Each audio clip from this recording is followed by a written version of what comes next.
Bonjour et bienvenue dans la météo du Bitcoin, j'espère que vous allez bien aujourd'hui. Tiens, tandis que je regarde Ethereum. Et incroyable. Ça monte, non, bon. Oui, hein, ça monte. Et maintenant, on va un petit peu se situer par la situation. Alors, il est complètement logique, après une grosse chute, de se retrouver avec un rebond technique. Est-ce que c'est le bottom? Hein, la tendance, pour qu'une tendance s'inverse, il faut du temps déjà, ne serait-ce que trouver une forme d'équilibre. C'est ce que j'ai voulu vous dire hier dans la méthode du Bitcoin, mais je suis pas sûr que je vous l'ai dit parce qu'en fait j'ai fait une vidéo de 30 minutes dans laquelle il y avait ma musique que malheureusement j'ai oublié de ne pas enregistrer. Donc ce qui fait que je vous ai fait une version courte de 4 minutes, mais sachez qu'en gros ce que je voulais vous dire c'est qu'après un gros mouvement, en général vient une zone d'équilibre et c'est un petit peu ça qu'on attend. Maintenant, on va jeter un œil au niveau du S&P 500. Ça fait 3 jours hein, qui ne veut pas aller plus bas. Et je pense qu'on est relativement proche d'un rebond technique sur le S&P 500 qui pourrait être d'une amplitude entre cette taille-là et carrément cette taille-là. Donc je ne pense pas que après 3 jours de galère dans la zone des 4000, et on pourrait dire que je pense que nos amis boomers doivent être dans une peur relativement conséquente. Je pense qu'il est peut-être temps d'aller chercher les stops et les liquidations des shorters de bottom. Je ne pense pas que la tendance va s'inverser au niveau du S&P 500. On est clairement dans une situation plus bas sommet, plus bas creux. C'est pas du tout le dessin que je voulais faire. Plus bas sommet, plus bas creux. Donc là, simple structure de marché. Il n'y a pas besoin d'inventer la lune. La roue, pardon. La lune, on ne l'invente pas. Euh, mais ça fait sens d'aller chercher à un moment un nouveau high, un nouveau sommet pour éventuellement soit une structure comme ça, soit une continuation baissière. Pour l'instant, c'est clair que les indices boursiers, à commencer par le Nasdaq, sont dans tendance baissière, que la structure du marché est baissière, mais pourquoi pas aller chercher ce gap ici et offrir à nos amis traders des actions, les boomers, un petit rebond de 6% qui met bien. Ce qui signifie que aujourd'hui on sera un petit peu fixé. C'est-à-dire que est-ce que c'est le jour J? On a tenté hier une incursion, si on regarde un peu, donc là c'est la météo du S&P 500, mais on est obligé, hein, maintenant on deal avec les institutionnels. On est parti vers le bas, comme vous voyez, avec des gros retours et tout. Ici, ça semblait être bearish et on aurait pu ajouter à la souffrance générale du marché qui est, bon, bah ça dégueule en fait. Hein. Là, c'était clairement parti pour dégueuler. Échec au niveau des 4000. Mais là, on arrive dans une zone qui finalement, vous voyez, ça correspond un petit peu au pivot précédent. Et on est au moment de la décision. Est-ce que ce soir, les indices commencent à partir une semaine, 15 jours vers le haut? Ce qui me semble probable en fait. Je pense qu'on a commencé, ça fait 2-3 jours qu'on commence à capturer du bear.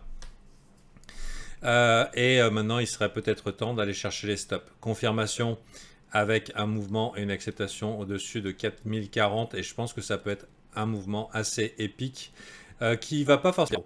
Hein. On va regarder ça dans un instant.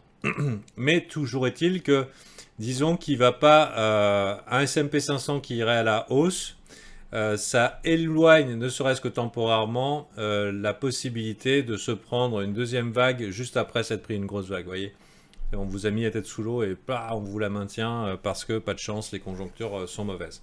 Donc c'est globalement aujourd'hui que ça joue entre 4046 et 3851. Pareil, hein, si on va à 3851, après un rebond comme ça, qui est quand même relativement énorme, c'est quoi? C'est plus de 100 points. Euh, Qu'est-ce qu'on irait foutre ici, quoi? Hein, c'est juste que bon, bah, ça veut pas, et dans ce cas-là, c'est baissier. Donc il serait peut-être assez astucieux de mettre des alertes et de se dire, bon, est-ce que là, on se reprend une deuxième claque? Oui, non, peut-être. Maintenant, le gros du rebond a eu lieu hier et aujourd'hui hein, pour le Bitcoin. Euh, Avec une petite incursion et un petit coup de pute hein, en ce qui me concerne, ça m'a un petit peu desservi.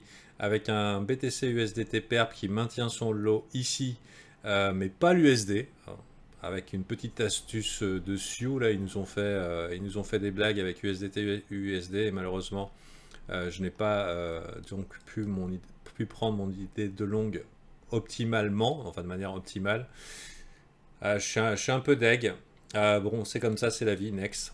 bon, maintenant, ici, on avait des idées et on a eu hier donc une journée haussière, une journée complètement haussière avec une petite entrée optimale pour les traders, non pas de perp du SDT ici, jusque-là, donc ce qui fait un rebond de 20%. Donc avant de déclarer c'est le bottom, il faut se mettre un petit peu à la place de ceux qui n'ont pas holdé la chute. Et il faut bien vous mettre en tête qu'un rebond de 20%, c'est quelque chose d'énorme en fait, hein. Je veux dire, selon les sommes qu'on peut être absorbées. Donc, il est pas, même si on monte à 32 000, faut s'attendre à une revisite hein, ici, hein. Je vais pas aller shorter aveuglément, mais en tout cas, me dire ça y est, c'est le bottom, up only, direction tout ATH, c'est des conneries, hein, vous m'excuserez, mais déjà parce que le bear market, même si on a 15 jours sympas sur le S&P 500, il est peut-être pas fini sur les indices. Mais je veux dire, là, la cassure weekly ici, faut voir comment ça se passe, quoi. Et c'est pas une cassure weekly, hein, c'est une cassure monthly. Donc bon, c'est significatif. Un holder long terme, ne serait-ce que n'importe qui, hein, qui s'y connaît un petit peu, voit une cassure comme ça dans le graphique et se dit aïe aïe aïe aïe aïe quoi. Il se dit pas ah super, il se dit ok, bon rebond, il faut que je largue mes bagues. Maintenant, si on se réfère un petit peu à cette structure monthly, la résistance immédiate, ça va être celle-là, hein, 34 000, 35 000. Je crois que ça serait une grande chance hein, pour ceux qui n'auraient pas capitulé de faire un premier arrêt à 35 000. Peut-être que c'est le bottom. Peut-être que c'est le bottom. Mais si on va à 35 000, la question c'est qu'est-ce qui se passe quand on va retester ici. Vous vous rendez compte que c'est des amplitudes de 20-30% ici. Hein. C'est énorme. Hein. Donc ça peut être ok éventuellement de limiter la casse ici, d'essayer de rentrer sur un high si vraiment c'est le bottom.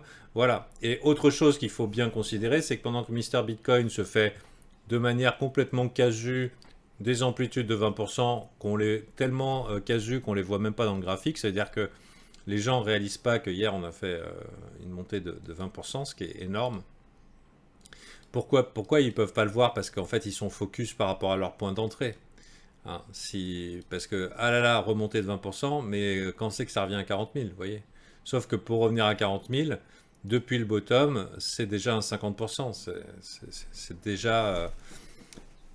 C'est déjà pas réaliste. Donc je considère pas encore qu'on soit, je considère pas qu'on soit toujours qu'on soit dans un holders market. Hein. Je sais que les gens ont beaucoup mal à considérer autre chose que le hold.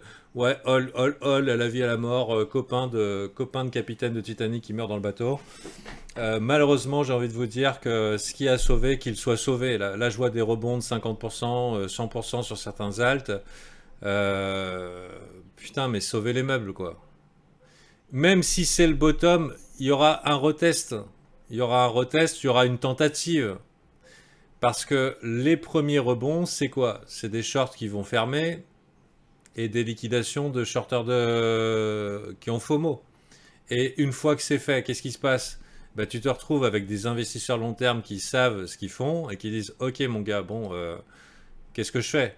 J'ai un rebond, est-ce que ce que j'ai pas pu vendre avant, est-ce que je le hold en me disant c'est bon, on y va, allons-y, allons-y, et puis direction ATH, ou est-ce que bon, bah, est-ce que c'est mon dernier appel pour éventuellement sortir? Donc là, par exemple, ça ne veut pas dire que je vais ouvrir un short. C'est juste pour vous mettre que ça, c'est une vraie cassure c'est une vraie cassure long terme. C'est un truc qui est relativement inquiétant.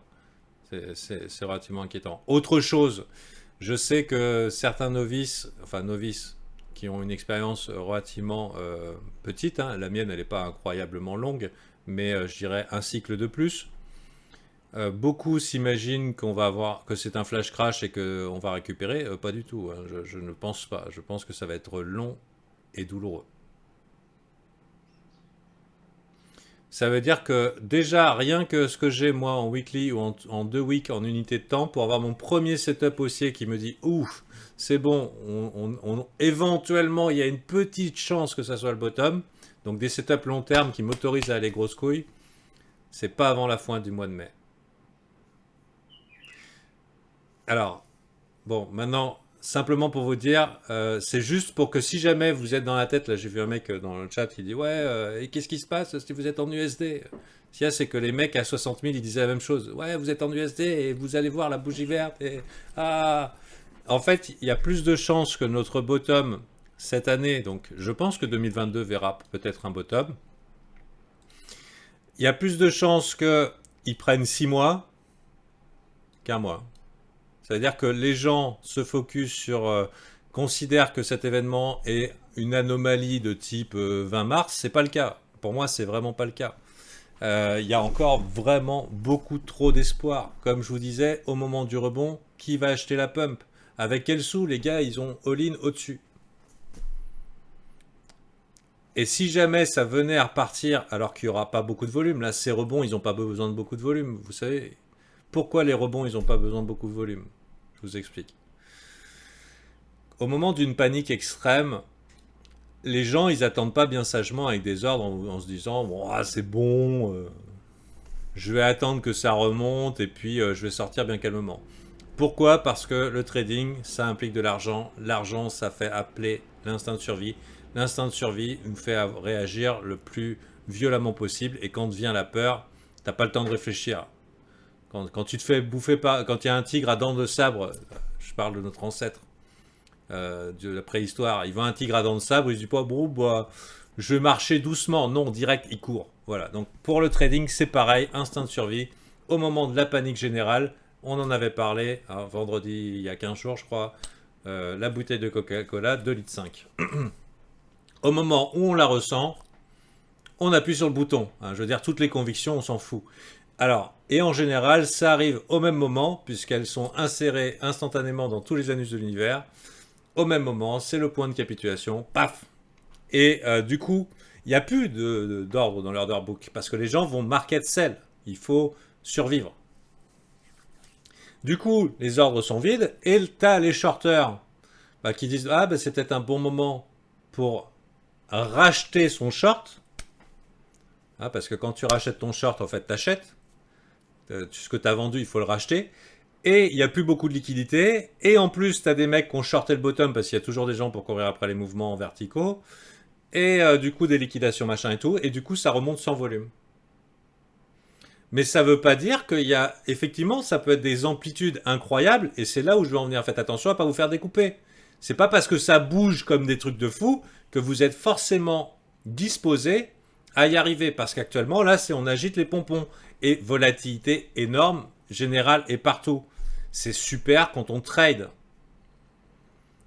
Mais si vous ne savez pas ce que vous faites, malheureusement, ça vend finalement que la crypto, c'est la fin d'une belle histoire parce que vous avez voulu mettre le doigt dans un marché qui n'était pas adapté à vos compétences.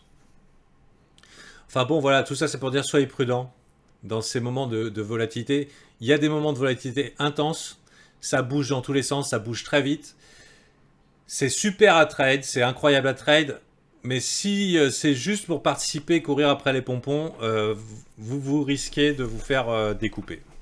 Si vous êtes des soi-disant holders et que vous avez tenu vos convictions, peut-être qu'après un rebond de 30-50%, allégé au risque quand même, non, ça serait pas mal, non? Donc, et je dirais qu'un investisseur long terme ici, sur un rebond de 20-30%, allez, coup de bol, le premier rebond, il va au moins tenter de se hedge ou de décharger dans les 35 000, 32 000, 35 000. Il va au moins essayer. Ça veut dire quoi ce hedge? Ça veut dire limiter son risque au cas où il reteste et après il voit. Vous voyez? C'est clair que c'est vrai qu'on entend ouais, je vais pas vendre maintenant, c'est un peu trop tard après la panique. Mais quand la cassure elle a eu lieu, le premier rebond c'est le plus gros. C'est là qu'éventuellement on peut limiter la casse. Donc, ok, on n'a pas des actions qui pourraient être un handicap pour nous. On pourrait avoir des beaux jours sur les actions, ce qui pourrait faciliter des trades haussiers profitables et très profitables sur le marché des cryptos, si vraiment le S&P 500 est dans les bons niveaux. Des mouvements de dingue, mais avec toujours la gestion du risque. On a déjà, je vous ai pas, la vidéo était trop courte, mais se refaire, faut oublier. On n'est pas là pour se refaire en trading, on est là pour protéger ce qui reste. définir votre risque, commencer à prendre soin de votre capital, commencer à faire les choses comme il faut. Euh, Éventuellement alléger le risque s'il était complètement ouf. Sachez que je ne considère pas que c'est la capitulation. C'est un événement volatile, intense. Bon, il y a eu cassure, machin et tout. Mais je ne pense pas qu'il y ait capitulation, ou en tout cas définitive. C'est pas là. C'est le début, quoi. C'est que le début. Et dès que le S&P 500, Nasdaq auront fait leur rebond technique et qu'ils repartiront à la baisse, parce que pour l'instant, il n'y a rien qui dit le contraire. Bitcoin, il a déjà fait un gros rebond technique. Les Alpes peuvent faire un rebond sympa. Il y a des longues qui s'offrent à nous. Mais à partir du moment où ça continue à la baisse, bah ça va être cauchemar sur cauchemar sur cauchemar. Les gens, ils n'ont plus de sous. Donc voilà. Maintenant, pour moi, à La Réunion, c'est les vacances. Je pars 15 jours. Je pars 15 jours, donc plus de météo du Bitcoin, je suis désolé. Cependant, je ne laisse pas mes VIP orphelins. Je leur donnerai des VOD tous les jours dès que la fibre ou le Wi-Fi me le permet. Euh, et du coup, voilà, je n'aurai pas d'insight pour le public pendant les 15 prochains jours. Mais seulement pour mes VIP en VOD, donc ce ne sera pas un rendez-vous à heure fixe, ce sera un rendez-vous à heure possible. J'ai déjà fait ça pendant d'autres périodes. Donc en attendant, mon idée est la suivante, c'est que c'est un putain d'environnement à trade. C'est le paradis du trader. Et malheureusement, et vous savez pourquoi c'est le paradis du trader? Parce que 95% des gens sont des holders. Et donc le marché va chercher à niquer la majorité. Ah ouais, tu veux holder? Eh ben t'auras rien. Parce que c'est extrêmement rentable de se taper de rebond de 20-50%. Merci, au revoir, Soussou, Popoche. Oui. Ah là là. Pareil, je dirais pas short aveuglément la montée et tout. On suit les graphes. Pour l'instant, on essaye d'être focus. Ce qui compte, c'est pas d'être de tous les moves, c'est d'en prendre un de temps en temps qui paraît correct. Quand une entrée elle est ratée, elle est ratée. Voilà. Moi personnellement, j'ai raté mon entrée ici. Qu'est-ce que je vais faire?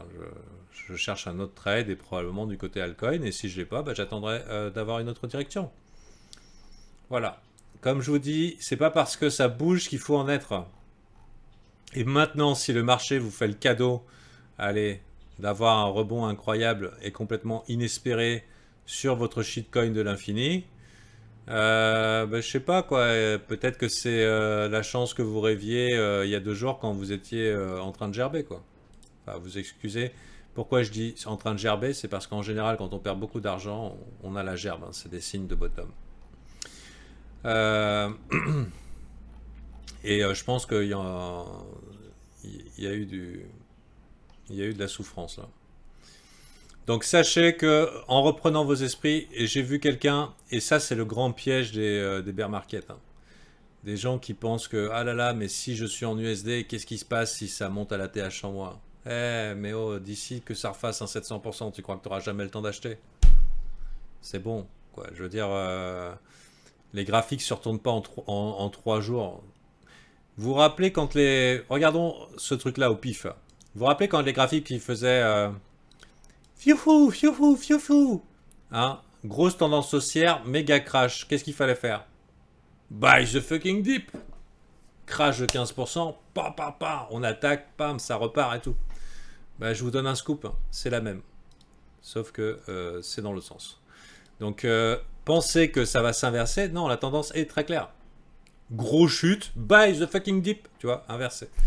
Donc, n'oubliez pas de pas oublier dans quel sens est cette nouvelle tendance. C'est une tendance, jusqu'à preuve du contraire. Et comme je vous dis, il faudra, dans le meilleur des cas, enfin, c'est même pas le meilleur des cas, dans le plus proche des cas, je n'aurai pas de signaux haussiers long terme avant 3 semaines, enfin 2 semaines, et ce seront des bons. Après, c'est pas moi le grand gourou du marché, hein. C'est pas moi qui décide, ouais, le Bitcoin, tu as le droit de monter là. Mais ce qu'il y a, c'est que voilà, les graphiques, ils disent des choses. En général, ça, Quand il y a capitulation, il faut laisser le temps aux gens de mesurer machin, de laisser le temps du désespoir. La capitulation, c'est pas la fin d'un marché baissier, hein. La capitulation, c'est le début de la fin. Dans un marché baissier, la capitulation, ce n'est pas la fin d'un marché baissier, c'est le début de la fin. Après la capitulation vient la colère et le désespoir. C'est long, chiant et douloureux. Pour l'instant, il y a encore de l'espoir. Donc on n'est vraiment pas à la fin du marché baissier. Je scoop. Bon, maintenant, disons qu'on travaille au corps les gens et on hésite un petit peu dans cette zone très longtemps, assez pour les mettre en désespoir. Je ne pense pas. Je pense pas. Mais bon, disons que ça arrive. Donc, dans le meilleur des cas pour vous, hein, pour les holders long terme, on peut avoir un signal haussier en mai. Enfin, fin mai, début juin.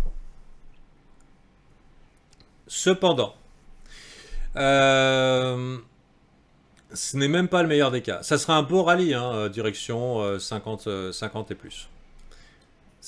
Malheureusement, ça serait pas... voilà, qu'importe.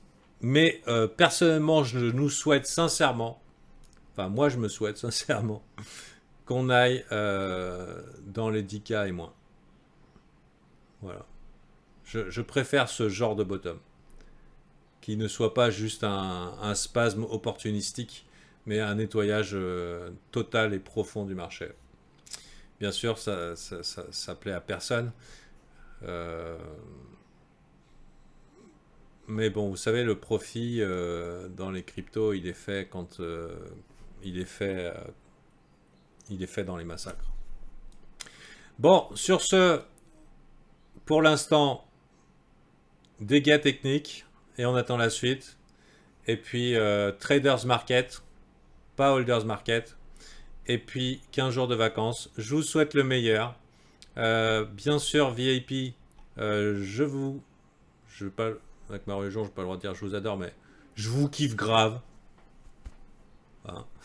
Et puis voilà. Et puis voilà. Plein de bonnes choses. Rendez-vous début juin et surtout survive, motherfucker.